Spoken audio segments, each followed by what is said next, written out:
Welcome back. It's the Scaling Secrets podcast with special guest Victoria Duben from Vust. Now, Vust is a trailblazer in digital advertising technology. They have a HTML5 ads animating from static to dynamic sort of a method, and Vust optimizes ad performance with real-time analytics for global marketers. This is VIEWST.com. That is Vust. So we're going to talk to Victoria Duben today and just find out about some of her scaling secrets, especially when it comes to marketing, finding that target audience, driving brand awareness, and so much more. So, Victoria, glad to be speaking with you. Yeah, thanks for having me today. Happy to have you. All the way from beautiful countryside France, right? And so we introduced you a little bit, but in your own words, what are you all about? What has you just so excited, focused, passionate? Okay, first of all, as probably many founders out there, I have my experience in working for big corporations. And I've been working for like big companies for nearly 10 years. And now I'm working on my own project. And, that inspires me a lot. So that provides like unlimited creative freedom. And when you like deliver something that people want and you are able to help like your customers to improve their, I don't know, workflow or their like final results of their work, that what makes me really kind of excited and inspired. Wonderful, and that's great to hear. You've gone through many phases, and you hear about this a lot, where someone kind of puts in their time, so to speak, in a Google, Facebook, Microsoft sort of thing to figure out their skills, solve some problems, get some credibility. Then they say, okay, now it's my time to do things my way and get my own clients and have a lot of fun based on everything that I've learned and that I've done. And so, what is Vust all about? What makes them unique, and what sort of problem do they solve? Yeah, thanks for a good question. And probably let me start with explaining the growing market pain. So, like as you can imagine, there are so many different media channels these days. You like you listen podcasts. I don't know. You go to different social networks. There are like millions websites out there, or like video games, and like brands. They use all these channels to promote their services, their products. That means that, marketers, they have delivered a lot of different content to all these completely different media channels. That's one thing. And the other thing that, there are designers who spend few years learning, yes, of course, some technical things, but I believe that most of them went learning like design or art just in order to create some, outstanding and crazy, beautiful ideas. But when we think about marketers, so they end up like doing this boring routine work, like copy pasting assets. So somebody created the idea, a unique idea, but then these communication designers, they have to do routine and boring stuff like copy pasting these assets from one design tool to another, just simply to assemble like, I don't know, gazillions of similar looking, images or like animated banners.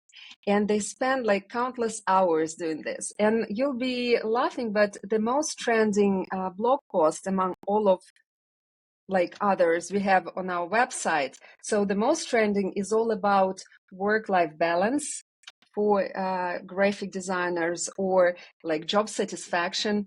And there are so many Reddit posts like around this topic. So they feel really exhausted. A lot of time they give up on this kind of profession, and that made me think. Okay, so working in my previous company, that was also kind of a startup, I've realized that there is no solution to help like marketing teams, and specifically creative teams working for marketing teams, to kind of, get rid of this mechanic routine tasks.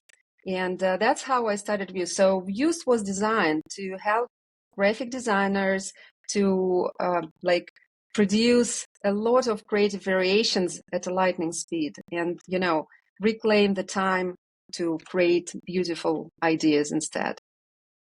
Very cool. You found a pain point, you found something that people needed and wanted and it was missing, and you found this amazing tool so that way the creative teams working for the marketers don't have to do all the copy and pasting. And so what was it like growing this? Because it's one thing to have an idea, create a solution, but then you need to get people on board, get attention, get people using it, maybe even like debug the interface. So what was that Yeah. journey like initially getting some traction with it?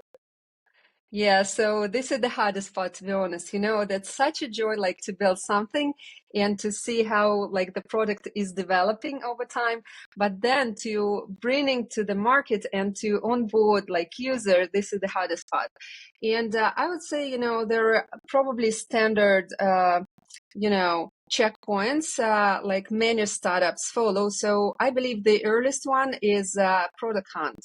You probably heard of it. So this is a place where makers upload their early products, not probably having any traction at all, and trying to figure out whether there is any sort of interest, if people are like willing to beta test it or something. So that was a typical way for us as well. So we uploaded our like early version, like beta version to Product Hunt, and that's how we actually attracted initial interest. And luckily, we were among the like top performing products on that day. And there is the next checkpoint. So that was AppSumo. You probably have heard of it as well, because many, especially like SaaS founders, go this path. And since we become like we were recognized among the top performing products on Product Hunt, AppSumo guys invited us to launch a campaign like on AppSumo, and that was our second checkpoint, and that one was very successful. So I don't know, maybe some companies go there to earn something, but in fact, this is the great platform to acquire early real like adopters who are interested in your solution, who are ready to implement it and use it like on a daily basis. And yeah, it took some time to prepare to the launch. Usually it's like 2 to 3 months. Then there is a campaign. It varies from 1 month to 2 months. Like that's how you decide. So on the back of this AppSumo campaign, we acquired 1,100 users actually who paid for the solution. Yeah, that was like lifetime, but anyway, so that was a great opportunity for us to reach out to all those people and figure out who are they, like why they decided to invest their money, like what are their pain points, and like what other tools they used. That was a great actually help for us. So I personally made more than 600 calls like on the back of this campaign, and I met a lot of these people who actually bought lifetime deal with Boost, and that was extremely helpful. So I wouldn't say that we pivoted, but we probably rearranged our product roadmap to like prioritize some most important features, and then probably to disregard something that people don't need at all. And we've learned who are they, like whether they work for brands or agencies, whether they are like freelancers or like solo marketers, whether they are designers or marketers. And, that was very helpful. And basically, that was one of the major points which boosted the next stage of like product development rather than go to market, I would say, because we've realized that we want to build like a really powerful machine for teams working with high loads, with high volumes. And it took us a while, a few months, to get to the next stage of kind of product development. And yeah, at this later stage, we got closer to some standard approaches. So we tested like first campaigns on LinkedIn, on like Google, on Facebook. So, but initially, I would say that when you are starting like a tech company, Product Hunt, and likewise, there are a lot of platforms these days, but I would say that Product Hunt is probably the most famous and, with the highest traffic. among them all. And then like AppSumo is another like great step to kind of push your go-to-market. Very cool. And I love the lessons that are built into your story here, right? Where you're, because it would be easy to just say, like, oh, hey, we'll make this software, we'll make it our way, we'll put it on there and we'll just wait for people to show up. And you're saying, no, go to where the people are. And even if you're giving away these lifetime deals, you're getting some usage. And then, but then what's also good about your work ethic here is it's like, it doesn't stop there, right? You say, well, we'll do the campaign here. And then that leads to the AppSumo. And then even then, let's do all the phone calls and get all the users using it and figure out what they like and don't like about it. And then that even changes the trajectory, as you said, of the roadmap of like, well, we plan this. No, instead they want that. And to actually create something that people want to like just build this momentum, right? And to get people using it and loving it, because it definitely won't happen just from luck. And the internet's so busy and crowded, they definitely won't find you. You have to be proactive and do these sorts of things. And so in all of these kind of these campaigns you did, like you mentioned, like the AppSumo and the LinkedIn and everything, were there any like roadblocks or surprises? Because whenever whenever you do a product launch, there's the panic times, right, or the stressful times, like this will never work, I should just give up. So is there anything like that that you feel like sharing? Okay, so I would say that I've never experienced, any constraints related to product development or launching, because of course, I remember a situation like in my previous startup when we launched, we were actually building a private ad network. So we added our code to different, media. To different publishers. And I remember it was like Friday late night, and because of like a really high level of traffic, we actually ruined this website. And that one was like a big and famous. And yeah, that was a panic. But again, like it happens, everybody understands. So it took us a while to fix it, but it was Friday night. So not like, in the middle of the week where all people goes to, and that was like news outlet.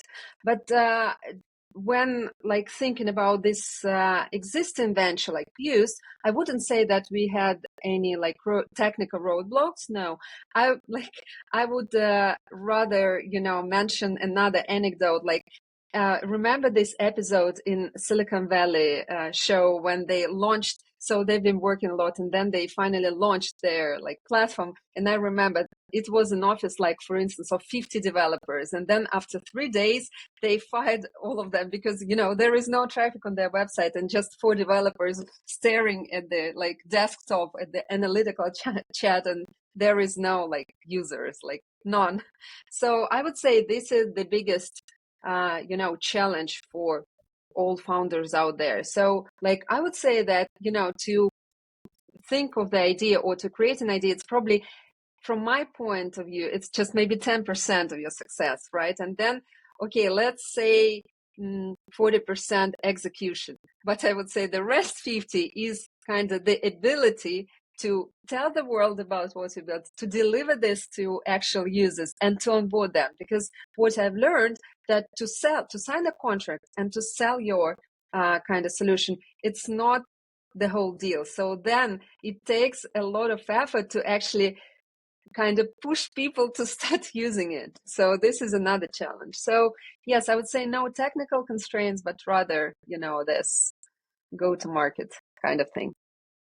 Finding the attention and getting the people. And you're giving me flashbacks because over the years I've butted so many heads with people that they don't believe this what you're talking about, or they don't want to believe it, right? Or this they Yes. just it's some people just can't do it, right? With this whole idea that, well, you're making the product and the website and all that, of course you should put the time and the effort into it and it should be great, but that's just 10%, and the work has only begun. And you Yes. need to get traffic, you need to get people using it, and even once they buy it, it's still not over. You need to onboard them. And the metaphor I always think of is herding cats, right? Like, and if you don't tell them like, hey, I'm here and where to go, and just like relentlessly pursue running the ads and posting about it and doing even the PR like you and I are doing right now, right? We're on a podcast. It's way more work than even the creating of it, and it's just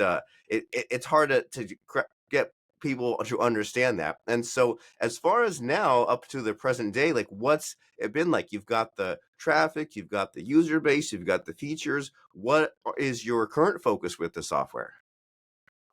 I would say that my biggest resources are invested into still go to market. So yes, we already have like dozens of customers who use us like on a daily basis, and they do a lot. And they enjoy and they are really grateful. They provide very cool testimonials. But finally, like all this go to market and scaling constraints multiplied by the fact that I'm working in a unique niche. So I actually built a solution for designers.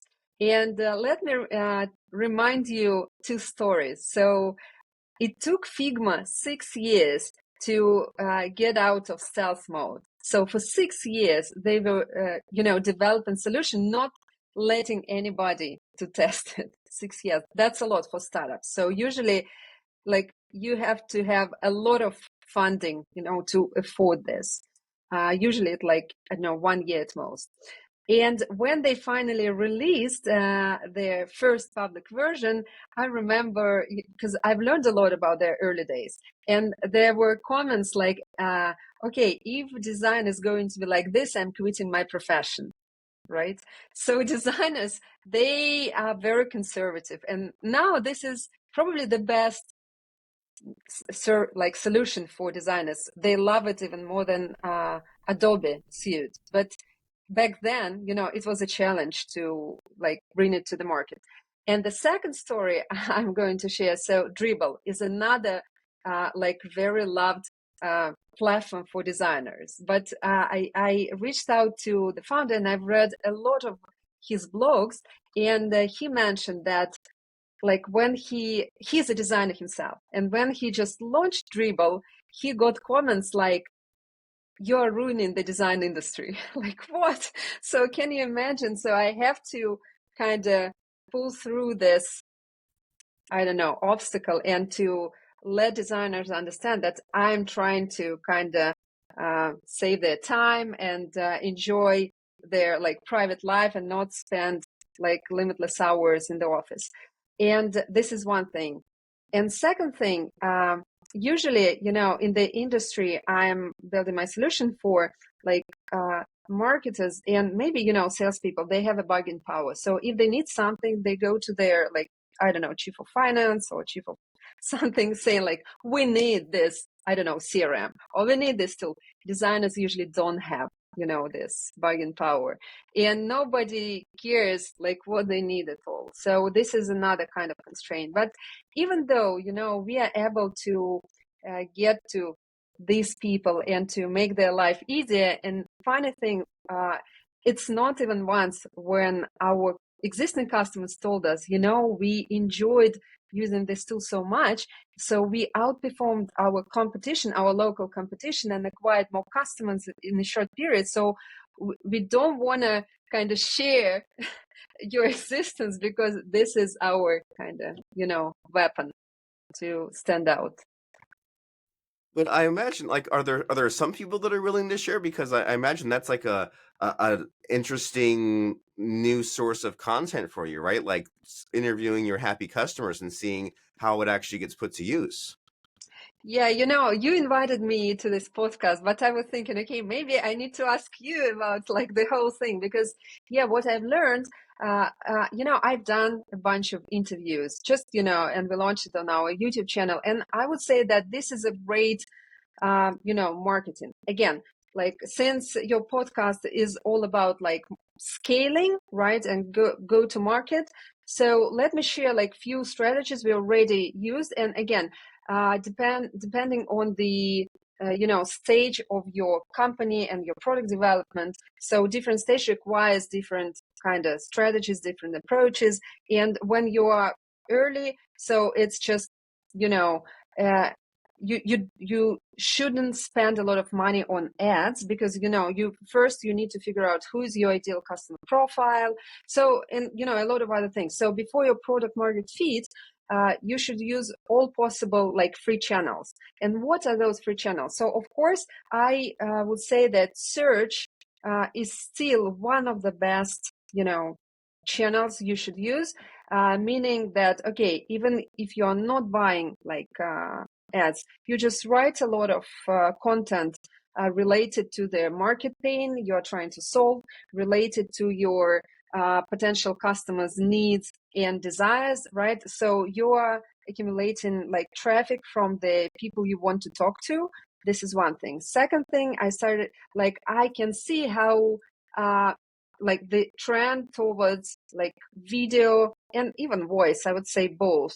And even like our standard channels, like, I don't know, say LinkedIn, right? But we started posting a lot of kind of video content. And again, I can say that I see the awareness is high, like you get more traffic to your posts when you launch videos. So that's how we decide, okay, let's invite our existing customers and interview them, and then use this video content for all different like purposes and channeling. So like long videos, short videos, reels, whatever. So that's what we currently use.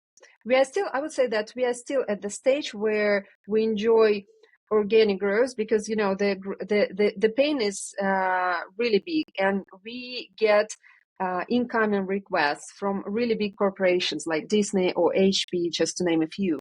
And like the way how they find us usually is Google. They just try to find solutions to address this growing pain. Wonderful. And so what I'm getting out of this is that a lot of people say, well, paid ads are the answer to my problem. But you're saying that, well, there's maybe a few steps before Before. you get to that point where you have to put out your software, put out your product, get people using it, figure out what your ideal customer is, but then even past that, figure out what kind of content and the blog posts and the videos will attract those people, and what kind of like organic searches are they doing. Once you kind of have all that data, then, and once you have like the customer interviews, things like that, you have all these things, then you can be a lot better informed when it then comes time to run the ads. And that way you won't be wasting a lot of money, or you won't be creating ads that get no results. You're already basing it on what's previously proven. So it's kind of a multi-step strategy to get to the paid ads, and then the ads just kind of multiply and accelerate what you're already doing. And so it's wonderful to think about. And I just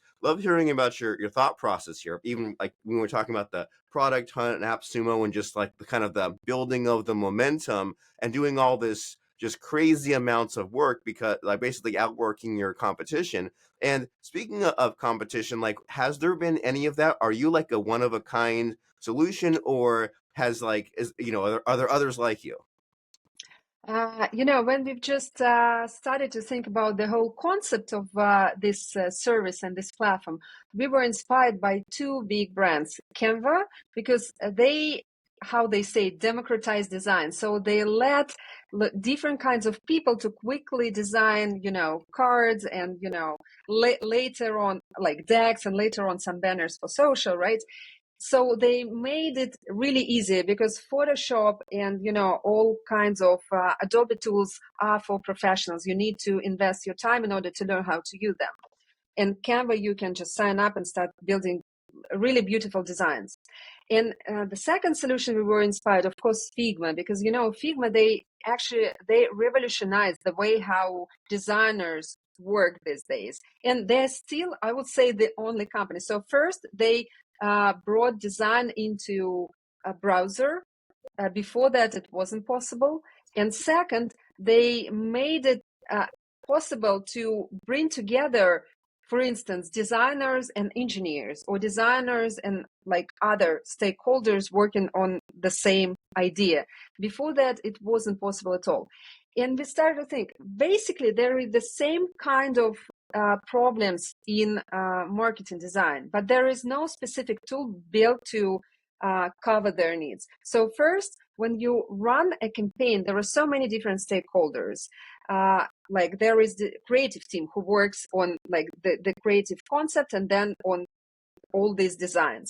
Then there is media buying team who actually takes these creatives and buy ads in different channels.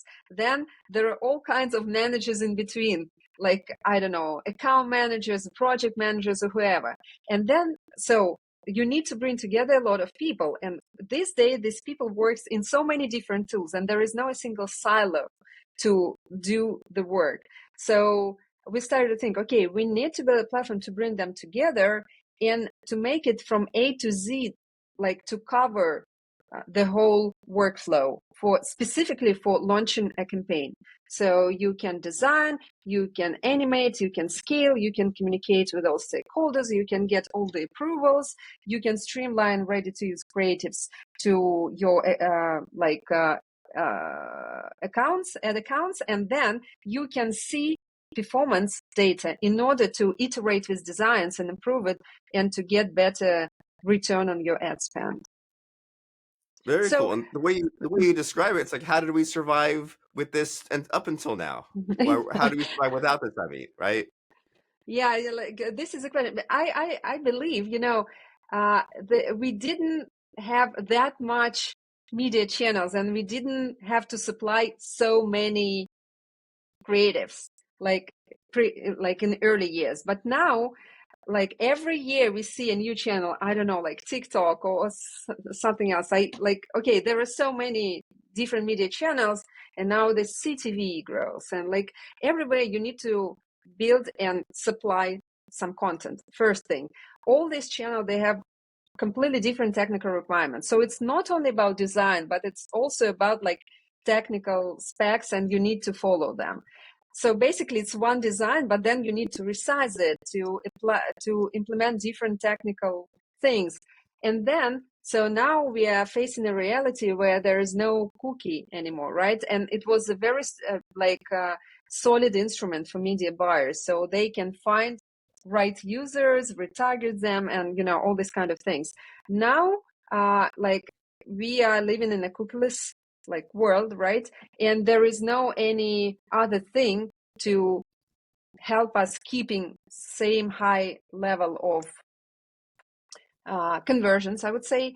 And every year your conversions getting more expensive. So in order to keep them, at least at the same level year over year, you need to provide more content in order to avoid this, say, banner blindness, right? So you need to supply a lot of new content to reach out to very precise, targeted audiences, and you need to deliver a lot of content. So I believe it's just, it's timing. So probably like 10 years ago, I had a conversation with Amazon team, and they told me that even like a couple of years ago, they were okay. There are so-called always-on campaigns, right? Like awareness always-on campaigns. They used to implement just one design and run it for 2 years. Now, because all these changes and, growing conversion costs, now they have to implement like 20 to 30 variations weekly. So it was one for 2 years, and now 20 to 30 weekly. And then if you think about like what are other ways to improve your like return on ad spend, if you use animated banners, they deliver higher results. And of course, everybody wants animated ads, but to build HTML5 ad is not an easy thing even now. Because, an old way of doing things, you go to Photoshop, you build your static banner or Figma. Then you go to Adobe Animate and you animate your banner. But then the final file is not accepted by ad network. So you need to fix it a little bit. So you have to code. Or you go, instead of going to Adobe Animate, you go to a web developer who writes a code. So it's kind of, it's not even about budgets, it's about timing. You don't have that much time because you constantly change your creatives, you run new campaigns like every couple of weeks, especially if you're a big brand. And Vust made it really simple. So you either upload your static or you build inside Vust, and then with a couple of clicks, you have your HTML5, which is accepted by all, ad networks out there. So we made it really simple and easy. Very amazing. And it seems like there's a it's kind of a brainstorming jumpstart within that, which is, well, how like you think, well, what's the current tools people are using to solve whatever the problems are, right? Creating the Amazon graphics, creating the social images, and but then you say, well, in the last 2 or 3 years, how have things kind of accelerated as far as the needs, but then the tools themselves have not caught up, or maybe in what situations is someone trying to piece together 4 or 5 tools or 4 or 5 people in the process, and where it's kind of uncomfortable a little bit and they're just kind of going with it because there's nothing better, and you say, hey, there's my opportunity, there's where I can create this software that's all in one, that's simple, that gives us the speed, so that way people don't have to kind of be in this weird middle space of like, well, I wish there was something better, but I don't have time, I need to crank out these 30 images. And so Vue sounds like an amazing tool, and to send people over to it, can you kind of recap for us, like, who is it for specifically? Like if someone's maybe trying to piece together other tools and they hear about Vue, they're like, okay, this is what I need. So that's question one, is who's it for exactly? And then number two, how do they go get it? First, I would say this is for creative teams working for agencies or for brands, doesn't matter, and creative teams who need to support the work of marketing teams. So, creative teams building different content for marketing purposes. And the second question is how to find us. So yeah, like we are a straightforward like SaaS. So you go to our website, views.com, you can sign up for a trial. You don't have to provide your payment details just to test it. You can always sign up for a demo with us where we are going to walk you through the platform and show like all like add values. As simple as that. Or you can always reach out to me, Victoria Duben, VD at views.com or like LinkedIn.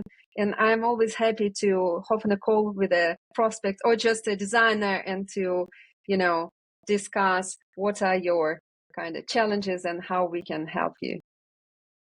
I love your energy and dedication here. It reminds you of like if someone is like a politician running for office, they'll knock on all these doors, right? They'll shake all these hands, they'll kiss all these babies, they'll kind of one at a time do all the one-to-one work in order to get this thing adopted. So VIEWST.com, Viewst.com. Go there, check it out, sign up, look at the blog, sign up for that call or whatever needs to happen in order for you to use this as part of your process, your workflow. And as people are going to Viewst.com here, Victoria, it's time to put you on the spot a little bit where I ask you about a fun quote or lesson. You've already given us so much information, but a fun quote or lesson to help us out to really make these lessons stick. So what comes to mind for you as far as a quote or lesson?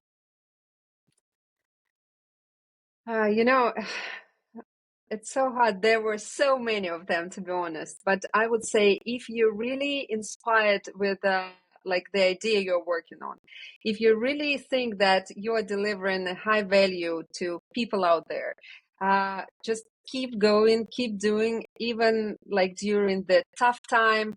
There are a lot of them for founders, as you can imagine.